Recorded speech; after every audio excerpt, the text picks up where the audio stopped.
दोस्तों मैं सौरभ गुप्ता आप सभी का स्वागत करता हूं आज के इस शानदार वीडियो में। दोस्तों आज के इस शानदार वीडियो का पहला प्रश्न बना है कि राष्ट्रीय आतंकवाद विरोधी दिवस नेशनल एंटी टेररिज्म डे प्रतिवर्ष किस दिन मनाया जाता है।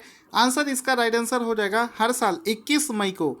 हर साल 21 मई को ऑप्शन नंबर सी सही हो जाएगा। हर साल 21 मई को नेशनल एंटी टेररिज्म डे मनाया जाता है, जिसको हिंदी में बोलते हैं राष्ट्रीय आतंकवाद विरोधी दिवस। हर साल 21 मई को मनाया जाता है।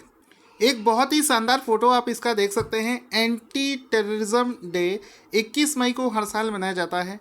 यहाँ पर आपको ये जानने की ज़रूरत है कि एंटी टेररिज्म डे किसकी पुण्यतिथि पर मनाया जाता है। आंसर हो जाएगा ये दिन भारत के पूर्व प्रधानमंत्री राजीव गांधी की पुण्यतिथि के अवसर पर मनाया जाता है। किसकी? राजीव गांधी की पुण्यतिथि पर के अवसर पर मनाया जाता है। दोस्तों हुआ क्या था, आप सभी को पता होना चाहिए। इंदिरा गांधी के बेटे जो राजीव गांधी थे, उनकी एक बॉम्ब ब्लास्ट में एक टेररिस्ट ऑर्गेनाइजेशन ने हत्या कर दी थी। कैसे करी थी ये आप फोटो देख सकते हैं।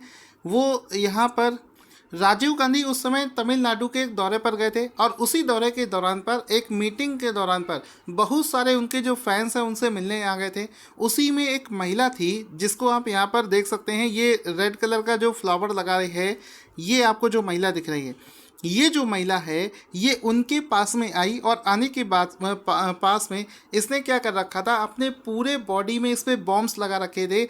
और ये आने के बाद में राजीव गांधी के पैर छूने के लिए जैसे ही झुकी थी, बस इसके बॉडी में ब्लास्ट हो गया और लगभग 25 लोग, राजीव गांधी समेत कुल 25 लोग उस ब्लास्ट में मारे गए थे। ये आपको पता होना चाहिए।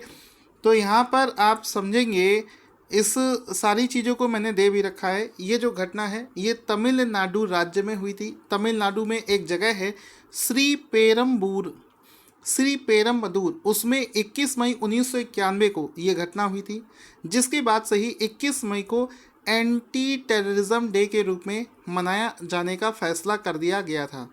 यहाँ पर जिस टेररिस्ट ऑर्गेनाइजेशन ने इस मिशन को अंजाम दिया था उसका नाम है लिट्टे। तो लिट्टे ने इसका अंजाम दिया था। श्रीलंका का एक ग्रुप है। लिट्टे का फुल फॉर्म होता है लिबरेशन टाइगर्स ऑफ तमिल इलम। ये इसका पूरा फुल फॉर्म हो जाएगा। साथ ही साथ में अगर इतनी बात चली है तो राजीव गांधी का जो स्मृति स्थल है, जो समाधि स्थल है, उसको किस नाम से जाना जाता है। एसएससी में 3 बार पूछा जा चुका है और एनटीपीसी में कई बार इस प्रश्न को रिवीजन पूछा गया है। तो राजीव गांधी का जो समाधि स्थल है वो वीर भूमि के नाम से जाना जाता है। यहाँ पर इसको याद ऐसे रख सकते हो, वीर हैं राजीव। अगर आप ये याद रखेंगे तो वीर भूमि आपको याद रहेगा। साथ ही साथ में और भी महापुरुष हैं जिनके समाधि स्थल आपको याद होने चाहिए। जैसे कि इंदिरा गांधी का जो समाधि स्थल है, मेरे साथ में याद करते हुए चलें, उसको किस नाम से बोलते हैं। उसको यहाँ पर शक्ति स्थल के नाम से जाना जाता है।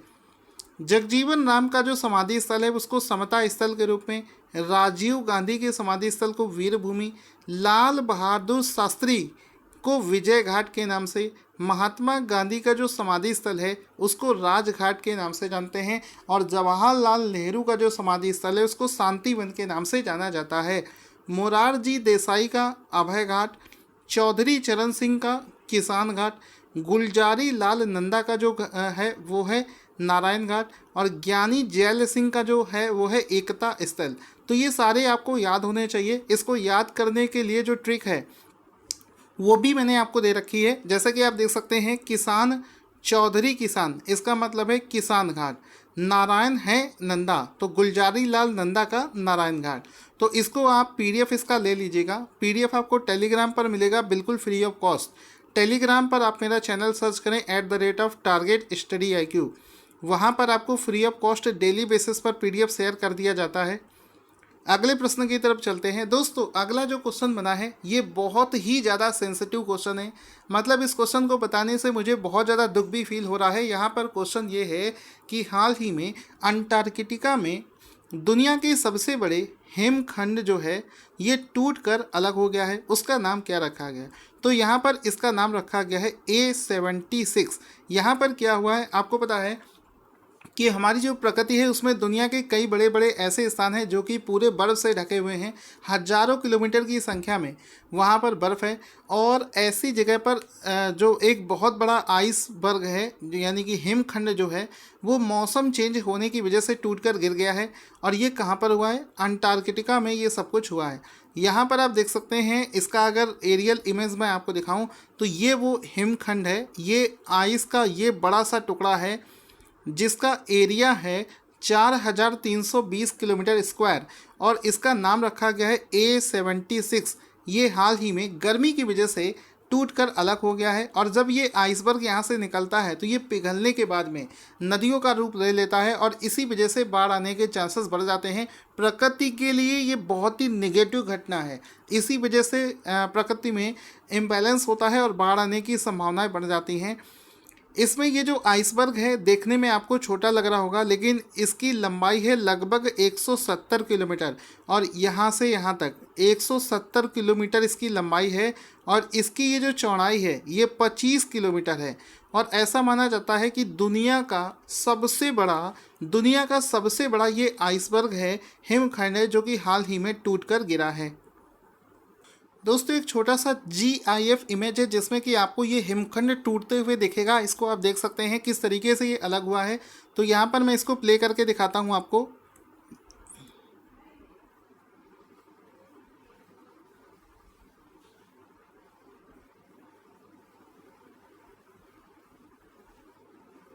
अभी जो आपने GIF इमेज देखा है तो ये सैटेलाइट से लिया गया इमेज है, जिसमें कि आप हिमखंड को बड़े आराम से टूटते हुए देख रहे होंगे। तो यहाँ पर ये आपने समझ लिया। आगे चलते हैं। आयुष्मान भारत योजना के क्रियान्वयन में कौन सा राज्य पहले स्थान पर आया है? तो कर्नाटका इसमें आयुष्मान भारत योजना को इम्प्लीमेंट करने के मामले में पहले स्थान पर आया है। ऑप्शन नंबर सी इसका राइट आंसर हो जाएगा। कर्नाटका ने ये जो अभी पहले स्थान पर आया है, ये वर्ष 2020 और 21 के लिए आया है। कर्नाटका की कैपिटल है बेंगलुरु। राज्यपाल का नाम है वाजुभाई बाला, और CM का नाम है BS येदुरप्पा। दोस्तों आपको याद होगा प्रधानमंत्री मोदी जी ने एक योजना लॉन्च करी थी जिसमें कि पूरे भारत के अंदर कुछ शहरों को सेलेक्ट किया गया था स्मार्ट सिटी डेवलपमेंट के लिए। तो यहाँ पर उसको लेकर एक क्वेश्चन बना है, लेकिन उससे पहले अगर आप एक स्मार्ट सिटी में रह रहे हो, मतलब स्मार्ट सिटी के तहत 100 शहरों को चुना गया था, उन 100 में से किसी एक भी शहर में अगर आप रह रहे हो तो कमेंट करके ज़रूर बताना। तो क्वेश्चन यहाँ पर दोस्तों बनेगा कि स्मार्ट सिटी मिशन योजनाओं के क्रियान्वयन में कौन सा राज्य पहले स्थान पर आया है? सो गाइस यहाँ पर राइट आंसर हो जाएगा। इस मामले में आप सरप्राइज हो जाएंगे कि झारखंड इसमें इस बार पहले स्थान पर आया है। तो ऑप्शन नंबर सी इसका राइट आंसर हो जाएगा। जिस राज्य से कभी कोई उम्मीद नहीं करी जा रही थी, झारखंड, बताइए झारखंड राज्य जो है ये पहले स्थान पर आया है। मुझे तो ऐसा लग रहा था कि ओडिशा हो सकता है पहला हो, केरला हो सकता है पहला हो, लेकिन आप देखिए यहाँ पर झारखंड जो है पहले स्थान पर आया है। तो ऑप्शन नंबर सी इसका राइट आंसर हो जाएगा। इसके लिए क्लैप करने की बात है। यहाँ पर झारखंड के CM आपको दिख रहे होंगे हेमंत सोरेन, और लिखा है अच्छे काम का परिणाम, स्मार्ट सिटी मिशन की रैंकिंग में हमारा झारखंड देश में नंबर 1 केंद्र सरकार ने जारी करी है इसकी रैंकिंग। तो बहुत ही अच्छी बात है, यहाँ पर झारखंड पहला स्थान पर आया है। भारत के अंदर कुल जितने भी राज्य और केंद्र शासित प्रदेश हैं उन सभी में झारखंड पहले स्थान पर है। 36 राज्य यहाँ पर दिखा रखा है, मतलब इसमें 28 आपके राज्य हैं और 8 आपके केंद्र शासित प्रदेश हैं। इन सब चीज़ों को भी याद रखते चलो, एग्ज़ाम में ये छोटी छोटी चीज़ें भी पूछी जाती हैं। अब इस रैंकिंग को कौन से मंत्रालय ने जारी किया है? तो आंसर हो जाएगा इसको आवास और शहरी मामलों के मंत्रालय ने इसको लॉन्च किया है। और इसमें टॉप के 3 स्टेट कौन कौन से हैं? पहले स्थान पर है झारखंड, दूसरे पर है राजस्थान और तीसरे पर आता है आंध्र प्रदेश। ये जो स्मार्ट सिटी मिशन है इसको वर्ष 2015 में प्रधानमंत्री श्री मोदी जी के द्वारा लॉन्च किया गया था, जिसमें कि इस समय भारत के सभी राज्यों में 100 ऐसे शहर हैं जिनको कि स्मार्ट सिटी मिशन के तहत चुना गया है। आगे चलते हैं। क्वेश्चन बनेगा कि वर्ल्ड कोरियोग्राफी अवार्ड 2020 किसने जीतने वाले पहले भारतीय कौन बने हैं? तो यहाँ पर आंसर हो जाएगा सुरेश मुकुंद। ऑप्शन नंबर ए इसका राइट आंसर हो जाएगा। हाल ही में पहली बार किसी भारतीय को कोरियोग्राफी अवार्ड 2020 से सम्मानित किया गया है। Option A will be the right answer. आप यहाँ पर देख सकते हैं कि पहले ऐसे भारतीय हैं, तो जाहिर सी बात है this one will be the most important question. इनका मुस्कुराता हुआ फोटो देख सकते हैं। कोरियोग्राफी में पहली बार उन्होंने वर्ल्ड कोरियोग्राफी अवार्ड 2020 को जीत लिया है। यहाँ पर आप देख सकते हैं वर्ल्ड कोरियोग्राफी अवार्ड्स, जो कि भारत के ये जो व्यक्ति हैं सुरेश मुकुंद ने जीत लिया है। तो option number A will be the right answer. Next question बनेगा कि अंतर्राष्ट्रीय चाय दिवस इंटरनेशनल टी डे प्रति वर्ष किस दिन मनाया जाता है। आंसर विल बी 21 मई को। हर साल 21 मई को, एवरी ईयर 21 मई को अंतर्राष्ट्रीय चाय दिवस मनाया जाता है। आप में से, हम में से बहुत सारे ऐसे लोग हैं जो चाय बहुत पसंद करते हैं। जब आप पढ़ रहे हो, कुछ भी कर रहे हो, चाय के बिना आपका दिन का शुरुआत नहीं होता है, आपको मज़ा नहीं आता है। दोस्तों, आप में से कितने ऐसे लोग हैं जो चाय के बहुत बड़े लवर हैं, आपको चाय बहुत अच्छी लगती है। देखिए, कभी कभी बहुत सही रहता है चाय पीने से। आपको जैसे आप मॉर्निंग में उठते हैं, चाय पी लेंगे तो आपको तरोताज़ा महसूस होता है, आप तुरंत पढ़ने बैठ जाते हैं। तो यहाँ पर आप लोग कमेंट करके बताइएगा, क्योंकि मैं तो दोस्तों बहुत ज़्यादा चाय पीता हूँ, आपको बता देता हूँ।